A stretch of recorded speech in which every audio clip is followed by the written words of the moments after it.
प्यारे दोस्तों, आज हम आपको एक गरीब आदमी के बारे में बताने वाले हैं। गरीब आदमी को पेड़ के नीचे इतना खजाना मिला जिसे सुनकर आप हैरान रह जाएंगे। तो दोस्तों, पेड़ के नीचे खजाना कैसे मिला और एक बड़ी सी मछली का क्या वाक़या था, आइए आपको बताते हैं। लेकिन उससे पहले वीडियो को लाइक और चैनल को सब्सक्राइब ज़रूर कर लें। आइए देखते हैं ये वीडियो। दोस्तों, पुराने वक्त में दो सगे भाई रहा करते थे। वो दोनों किसान थे।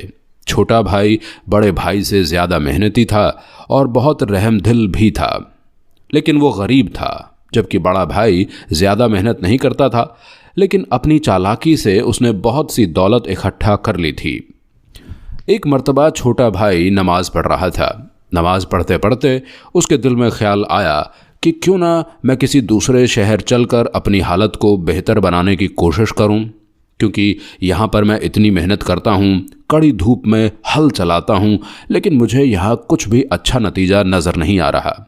वैसे तो अल्लाह ताला का शुक्र है, लेकिन फिर भी मैं किसी के सामने हाथ नहीं फैलाना चाहता। यहाँ तक कि ऐसी नौबत आ जाती है कि बड़े भाई के दर पर जाना पड़ता है और बड़े भाई नाराज़ होते हैं। बेहतर यही है कि मैं यहाँ से निकल जाऊँ। एक रोज़ यही इरादा करके और अल्लाह ताला से दुआ करके वो अपने गांव से निकल गया। चलते चलते वो एक ऐसी जगह पहुंचा जहां किसी बादशाह का महल बन रहा था। लेकिन उस बादशाह के साथ अजीब बात यह हो रही थी कि जब महल एक तरफ से बन जाता और कारीगर यानी काम करने वाले दूसरी तरफ काम करने लगते तो पहली तरफ का हिस्सा खुद ब खुद गिर जाता। वो ये अजीब बात देखकर कुछ देर के लिए वहीं खड़ा हो गया। देखता रहा। इतने में बादशाह की सवारी वहां से गुजरी।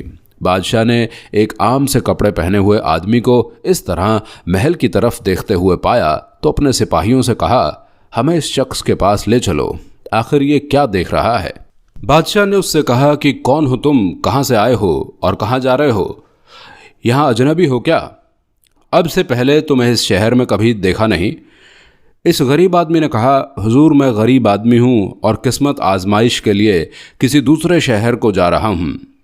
उस पर बादशाह ने कहा, जब तुम अपनी मुराद तक पहुँच जाओ तो मुझे ज़रूर याद रखना और किसी से इस बात की वजह मालूम करके मुझे बताना कि मेरा महल इस तरह बनने के बाद आधा क्यों गिर जाता है। गरीब आदमी ने बादशाह से वादा कर लिया कि ये बात मालूम करके उसे ज़रूर बताएगा और वो गरीब आदमी वहाँ से अपने सफ़र पर आगे रवाना हुआ। वो जहाँ भी ठहरता वहाँ पर 2 रकात नफिल नमाज ज़रूर अदा करता। रास्ते में एक दरिया आ गया। उसने सोचा क्यों ना दरिया में वुजू करूं और नमाज ही अदा कर लूं। अभी वो वुजू करके नमाज के लिए नियत बांध ही रहा था कि दरिया में से बहुत बड़ी सी मछली बाहर निकली। उस मछली का रंग बिल्कुल स्याह यानी काला था। आज तक ऐसी मछली उसने नहीं देखी थी। बहरहाल उसने दिल में सोचा नहीं था, बस जहन में ये सवाल ज़रूर उठ रहा था। मछली कहने लगी, ऐ मुसाफिर, तुम कौन हो और कहाँ जा रहे हो? वो आदमी हैरान हुआ कि अल्लाह ताला ने इसे बोलने की ताकत अता की है, ज़रूर इसके पीछे कोई ना कोई हिकमत है। उस गरीब आदमी ने मछली को अपने सफ़र का मकसद बताया तो वो मछली कहने लगी कि जब तुम कामयाब हो जाओ और अपने मकसद को पा लो तो मुझे याद रखना। गरीब आदमी ने कहा, ऐसा क्या मसला हुआ है तुम्हारे साथ कि तुम इतनी परेशान हो? और मैंने बहुत सी मछलियाँ देखी हैं, लेकिन तुम जैसा रंग मैंने किसी का नहीं देखा। तो वो कहने लगी कि मैं दरिया में रहती हूँ, इसके बावजूद अंदरूनी तौर पर जलती रहती हूँ। मेरे सीने में हर वक्त आग लगी रहती है। किसी से पूछना कि आखिर इसका क्या सबब है और तुम्हें तुम्हारे सवाल का जवाब भी मिल जाएगा कि मैं ऐसी क्यों हूँ। मुझे समझ नहीं आता कि आखिर राज क्या है इसमें। सोचो, पानी में रहकर भी मैं जल रही हूँ। गरीब आदमी ने कहा, तुम बेफिक्र रहो, मैं तुमसे वादा करता हूँ तुम्हारे सवाल का जवाब तुम्हें मिल जाएगा कि तुम हर वक्त अंदरूनी तौर पर क्यों जलती रहती हो। वो दरिया को पार कर चुका था। कश्ती से उतरा तो किसी जंगल में दाखिल हो गया। वो जंगल बहुत घना था और उसमें बड़े बड़े दरख्त लगे हुए थे। तो उसे भूख लगी। खाने का कोई सामान उसके पास नहीं था। अचानक उसे एक आलूचे का पेड़ नजर आया। उसने कच्चे पक्के आलूचे तोड़ लिए और बैठकर उन्हें खाने लगा। सारे के सारे फल कड़वे थे, मीठे नहीं थे। उस गरीब आदमी ने वो सारे आलूचे फेंक दिए और गुस्से में दरख्त की तरफ लपका कि उसे तोड़ दे। ताकि इस तरह कोई दूसरा आदमी धोखे में इसका फल न खा ले। जब उसकी शाखें तोड़ने लगा तो आलूचे का पेड़ फरियाद करते हुए बोला, भाई मुझे तकलीफ़ ना पहुंचाओ, मैं तो खुद परेशान हूँ कि मेरा फल इतना कड़वा क्यों है। जब तुम अपने मकसद में कामयाब हो जाओ तो फिर किसी से ये ज़रूर पूछना कि मेरा फल कड़वा क्यों होता है। उस आदमी ने पेड़ से भी वादा कर लिया। अब वो जंगल के बीचों बीच पहुंच चुका था। वो बहुत अंधेरी जगह थी और वहाँ पर किसी भी इंसान के रहने का अंदाज़ा ही नहीं था। कोई इंसान भूले से भी अगर वहाँ कदम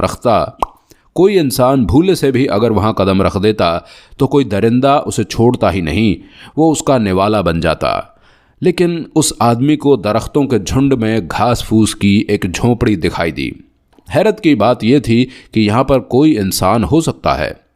वो थक तो चुका था और बहादुर भी था कि अगर कोई दरिंदा जानवर उसके पास आता तो वो उसका मुकाबला कर सकता था। उसने सोचा, आराम करने के लिए मैं इस झोंपड़ी में दाखिल हो जाता हूँ, थोड़ी देर सो जाता हूँ, फिर आगे अपने सफ़र को शुरू करूँगा।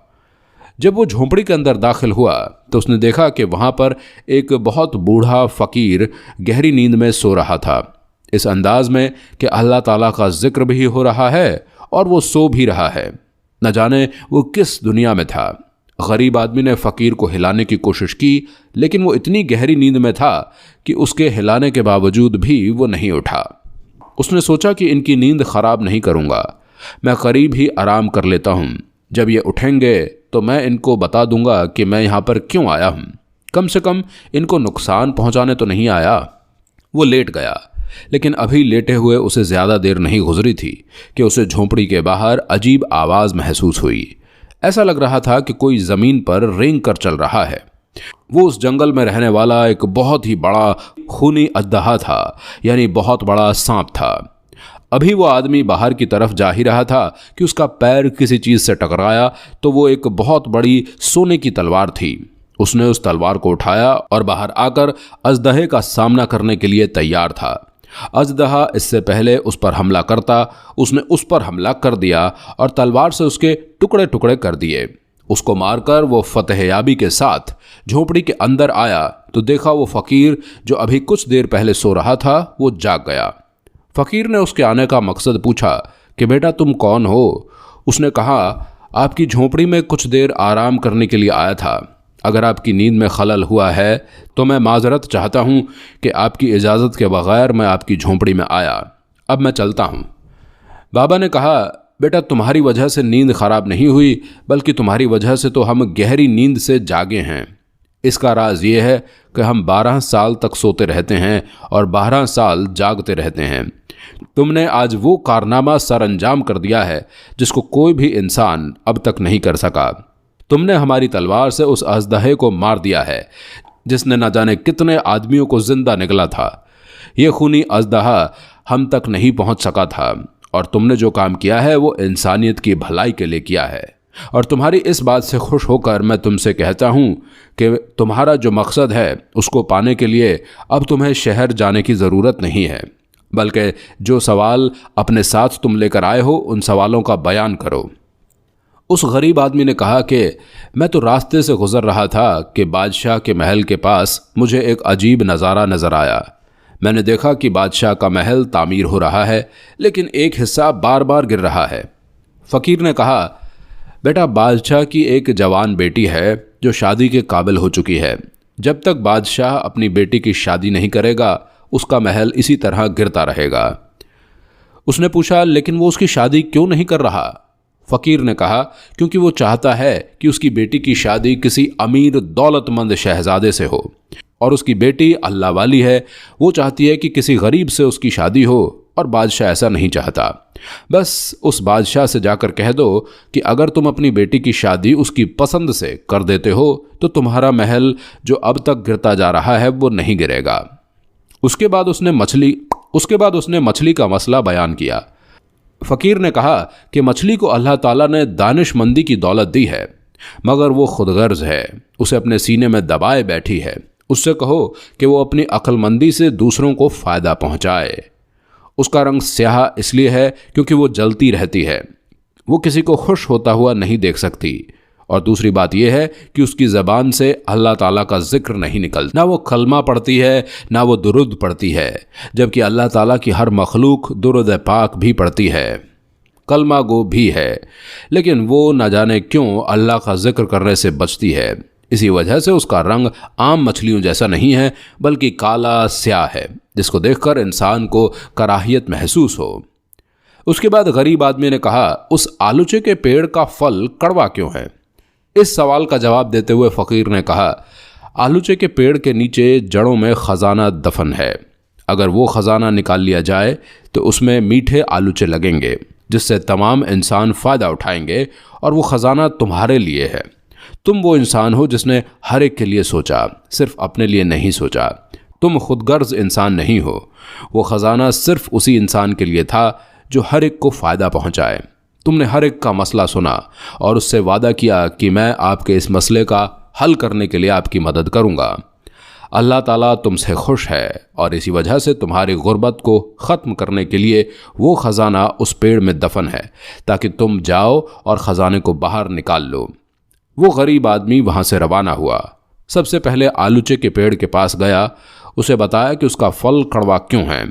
पेड़ ने उससे कहा, अल्लाह के लिए जितनी जल्दी हो सके ये ख़जाना खोद कर निकाल लो, और इसे तुम्हारे लिए ही रखा गया है, तुम ही ले जाओ। उसने उस ख़जाने को बाहर निकाला। इतना कीमती ख़जाना देखकर वो हैरान रह गया, लेकिन दिल में लालच नहीं आया।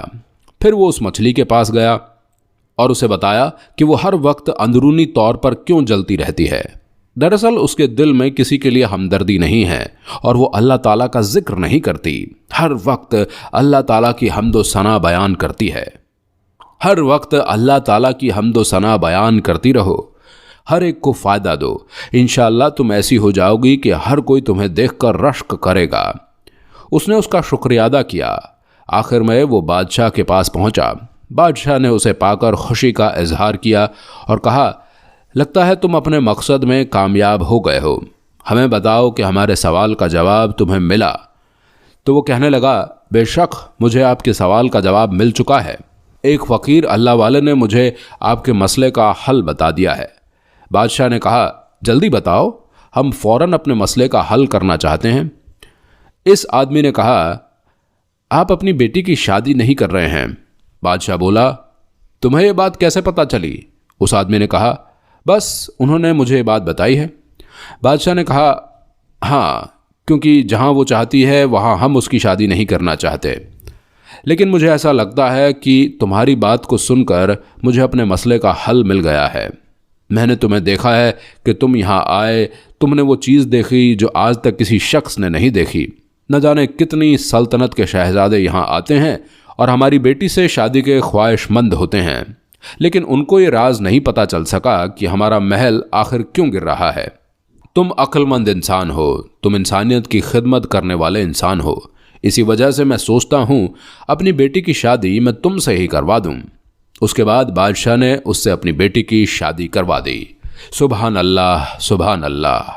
दोस्तों, हमें भी चाहिए कि हम ज़रूरतमंदों की मदद करें, इंसानों, जानवरों और परिंदों की मदद करें। अल्लाह पाक हम सबको नेक अमल करने और इंसानों, जानवरों, परिंदों की मदद करने की तौफीक अता फरमाए। कहने सुनने से ज़्यादा अमल करने की तौफीक अता फरमाए। आमीन, अल्लाहुम्मा आमीन।